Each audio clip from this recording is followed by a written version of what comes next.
ওখান থেকে আপনারা আইসা সাইডে এই কাজটা করতেছেন নাকি? জি জি জি, আমরা এই কাজ করতে আসি। ফেয়ারফ্যাক্সের কাজ।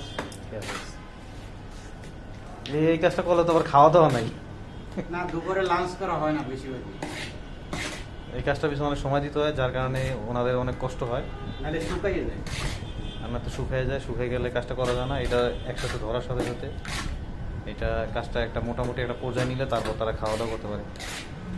নিরহ লোকগুলো কি কষ্ট করতেছে।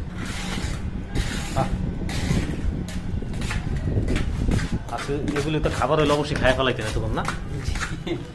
অবশ্যই তো পেটে খিদা আছে। কিরা লাগলে এখন সিধা থাকেন। খাবার হইলে তো কোন সময় খাইয়ে ফেলাইতাম। তাছাড়া দ্বিতীয়ত হয়েছে বড়া পিঠা বানায় না দেশ গ্রামে যে বলে গ্রাম অঞ্চলে, ওইরকম একবারে